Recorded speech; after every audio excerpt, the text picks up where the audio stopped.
Welcome back, everyone. We are up to lesson 12. In this particular lesson, we're going to do something that I can guarantee you none of you have ever done before, and that is dividing polynomials. And the way we're going to divide the polynomials is by using the box method, just like we did when we were multiplying, except we're going to do the box method in reverse. That's why I put reverse box method up there. So we're going to divide polynomials by using the reverse box method. And the reason we're going to do that is we can think of division as reverse multiplication. So this is how we're going to set it up, okay? And this is how we're actually going to do it. So I'm going to kind of explain these notes as I do the examples. As I said, the reason why we're going to use the reverse box method is because division is just the reverse of multiplication. Division is the opposite of multiplication. I just want to show you if we were to think of a division problem that we already know the answer to. So for example, 12 divided by 2. That is a problem that we already know the answer. We know that the answer to that is 6. Now, why is the answer to 12 divided by 2 equal to 6? The reason is because 6 times 2 is equal to 12. That is why 12 divided by 2 is equal to 6. Let's think of another division problem that we already know the answer to. How about 20 divided by 5? We know that 20 divided by 5 is equal to 4 only because 4 times 5 is 20. Okay, so that is how we're going to think of division in this particular case. So with that in mind, let's go ahead and now take a look at the first problem. So as I said, we are going to use the box method to figure out the answer. Now, here's the thing with the box method. We don't actually know how big the box is going to have to be yet. So I'm not going to close in the box. I'm just going to leave it like this for now. So how are we going to set it up? So the setup, first thing we're going to do, the denominator goes along the side of the box. So the denominator in number 1 is x minus 3. So x minus 3 is going to go along the side of the box. So the only thing I know so far is that my box is going to have 2 rows. I don't know how many columns it's going to have yet. So that's why I'm leaving it like this. So the denominator goes along the side of the box. Okay. The top of the box is left blank. So we're going to leave the top of the box blank. And we're going to fill this in as we go along. So we're going to leave that blank. And essentially, what we're going to figure out is what it says here. The numerator is the answer when multiplying. So to divide, what I'm going to do is I'm going to figure out what has to go here at the top of the box so that x minus 3 times this, if I were to multiply that, I would get an answer of 2x cubed minus 3x squared minus 19x plus 30. So I'm going to think of division, again, as reverse multiplication. What has to go here such that this times x minus 3 is equal to the numerator? So that's the setup. So that's going to be the setup. Now let's actually do the problem. Okay? So the top left portion of the box, we're going to put the first term of the numerator. So we're always going to start with the first term of the numerator. So the first term of the numerator is 2x cubed. So I'm going to put 2x cubed in the top left-hand portion of the box. And then we're going to work from leftmost column to right. Diagonals should add to the next terms, and we're going to repeat this process until we get down to a constant term. So what do I mean by that? So I know that 2x cubed goes in the top left corner. So to figure out what goes up here, what I need to ask myself is x times what is 2x cubed? What do I need to multiply x by so that I get an answer of 2x cubed? So if I were to put, for example, 2x up here, is x times 2x equal to 2x cubed? No, that's not the case. What if I made this x times 2x squared? Is x times 2x squared equal to 2x cubed? And the answer is yes. So I figured out that x times 2x squared is equal to 2x cubed. Once I figured out what goes up, what goes on the top of the column, once I figure out what goes on the top of the column, I can go ahead and finish the column. So x times 2x squared is equal to 2x cubed.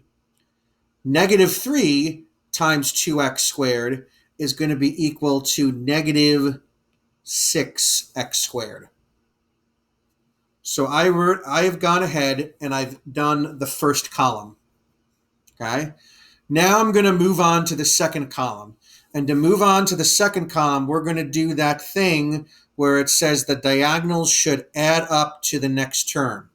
Okay. You might remember when we were doing most straight up multiplication, we always looked at the diagonals to figure out what my like terms are. So notice I have negative 6x squared. I don't know what has to go here, but to figure that out, I need to figure out what do I need to combine negative 6x squared with in order to get negative 3x squared. So in other words, negative 6x squared plus what? What do I need to add to negative 6x squared to get to negative 3x squared? That's what I need to ask myself. So the answer in that case is going to be positive 3x squared. Why positive? Is negative 6 plus 3x squared equal to negative 3x squared? And the answer is yes. So once I figure out the diagonal, I'm going to repeat the same process again. So now I'm going to go up top here, and I'm going to ask myself, x times what is equal to 3x squared? So x times what is equal to 3x squared? And the answer is going to be 3x. X times 3x is equal to 3x squared. Once I figure out what goes on top of the column, I can finish the column. So x times 3x is equal to 3x squared. Negative 3 times 3x is equal to negative 9x. Now I'm going to look at the diagonal, the next diagonal. So I need these two places, these two spots to add up to negative 19x, because that's the next term of the numerator. So again, the question I need to ask myself in my head is, what do I need to add to negative 9x? What do I need to add to that in order to get negative 19x? And the answer is going to be negative 10x, right? Is negative 9 and negative 10x equal to negative 19x? And the answer is yes, it is. All right. Now I'm going to do the same thing again. So now I'm going to figure out what goes on top of the third column. So x times what is equal to negative 10x? X times what is equal to negative 10x? And the answer is negative 10. X times negative 10 is equal to negative 10x. So x times 10 is equal to negative 10x. Negative 3 times negative 10 is going to be equal to positive 30. Notice now we're down to the constant term. So to go back to the lesson notes for a second, I said to repeat this process until you're down to the constant term. Well, now that I'm down to the constant term, I now know that I am done. And notice I had a constant term of 30 here and the original numerator also had a constant term of 30, so I know I'm correct. So I am done. So the answer to this problem is what's up here. So my answer is 2x squared plus 3x minus 10. That is the answer to number 1. Okay. Let's go ahead and look at number 2 now. So number 2 is up here. So notice my denominator this time is a trinomial, which means when I set up my box, when I do the initial setup for my box, I know that my box has to have 3 rows. I don't know how many columns it's going to have yet, but I do know it has to have 3 rows. Okay? So I'm going to do the same thing I did before. So the denominator goes along the side of the box. So the denominator is, let me change the color, is x squared minus 8x plus 15. So that's my denominator. Goes along the side of the box. The top of the box is left blank. Okay. Top of the box is left blank, so now we're ready to go. So just like I did before, I'm going to take the first term of the numerator, x cubed, and that's going to go right here. Okay? So now I'm going to do the same thing I did before. So I have to ask myself, what has to go up here? X squared times what is equal to x cubed? X squared times x is equal to x cubed. Well, now I'm going to finish out the column. So x squared times x is equal to x cubed. Negative 8x times x is equal to negative 8x squared.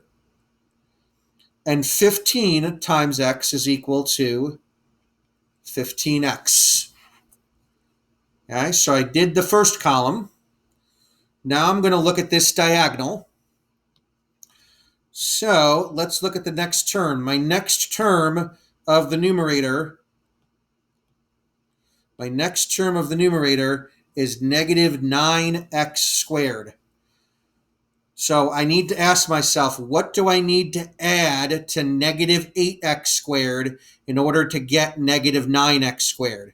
So in order to get that, I need to have a negative 1x squared here, right? Because negative 8 plus negative 1x squared is going to give me a negative 9x squared. All right, so now I'm going to repeat the process. So again, x squared times what is negative 1x squared? X squared times what is negative 1x squared? So that's going to be a negative 1, right? X squared times negative 1 is a negative 1x squared. Negative 8x times negative 1, if I finish out that column, negative 8x times negative 1 is going to give me a positive 8x. And 15 times negative 1 is going to give me a negative 15. Notice I get down to a constant term here, which means now I know I'm done. Okay? And if I actually check and make sure I did things correctly, if I look at this diagonal, 15x and 8x, is that equal to 23x? Is 15x and 8x combined to 23x? Yes, of course it does. And do I get the right constant term? Negative 15 minus 15. So I know I did it right. So what is the answer to number 2? The answer to number 2 is x minus 1. So that is the answer to number 2. Number 3 is a little interesting. Hopefully you'll notice that number 3 is that I have 27x cubed plus 64 in the numerator. Now that's a little interesting. Notice I have 27x cubed, but I don't have an x squared term, and I don't have an x term. If we go back to the lesson notes for a second, I kind of glanced over this before, but I'm going to talk about it now. I have to account for missing exponents with zeros. What do I mean by that? Well, I'm going to rewrite number 3 like this. So watch how I rewrite number 3. So 26.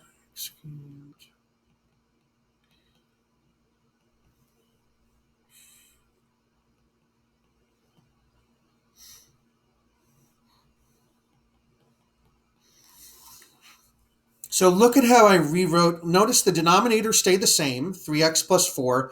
But what did I do in the numerator? Well, I accounted for those missing exponents.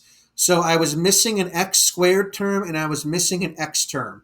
So I rewrote it as 27x cubed plus 0x squared plus 0x plus 64.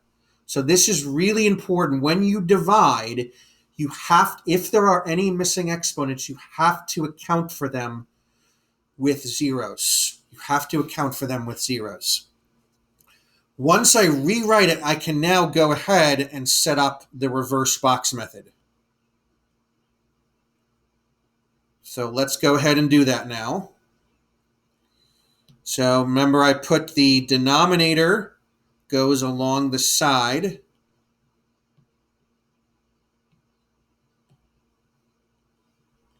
The denominator goes along the side. And the first term of the numerator goes in the first part of the box. So 27x cubed. All right, so let's go ahead and do this. So 3x times what is equal to 27x cubed? Well, let's look at the number part first. 3 times what is 27? Well, 3 times 9 is 27. And then x times what is x cubed? X times x squared is x cubed. So 3x times 9x squared is equal to 27x cubed. Let's finish out the column. 4 times 9x squared, that's going to be a 36x squared. So I finished out that first column there. Now let's go to the diagonal. So what is the next term of the numerator? The next term is 0x squared. So the question is, what do I need to add to 36x squared to get 0x squared? So in order to do that, I need to make this a negative 36x squared. Is 36 and negative 36x squared, does that combine to 0? Yes, it does. So I did that one. Let's repeat this. So now I'm doing 3x times what is negative 36x squared. So let's do the number part. 3 times what is negative 36? So it's going to be 3 times negative 12. Right? 3 times negative 12 is negative 36. And then x times x is going to be equal to x squared. So 3x times negative 12x is equal to negative 36x squared. If I finish out that column, 4 times negative 12x is going to be a negative 48x. Okay? So I'm not down to a constant term yet, which means I need to keep on going. So if I look at the diagonal, my next term is 0x. So what do I need to add to negative 48 to get 0x? So I need to make this a positive 48x, right? Because negative 48 plus 48x is equal to 0x. Let's keep on going, okay? So 3x times what is 48x? 3x times what is going to be 48x. And the answer is going to be, let's see, 16, I believe works. Is 3x times 16 equal to 48x? Well, yeah, because 3 times 16 is equal to 48. Okay? And then if I finish out the column, this is going to be 4 times 16, which is 64. Notice now I'm down to a constant term, which means I'm done. Do I get the right constant term? Well, I got 64 and I got 64 up here, so I know I did it right. So what's the answer to number 3?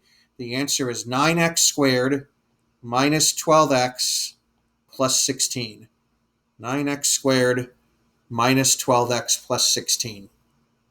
So you can see division is very tricky.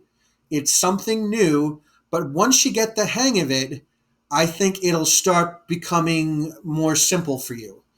So if you have to rewatch this video a couple times in order to understand it, I would do that, because whenever you learn something new, it might take you a couple times to get it.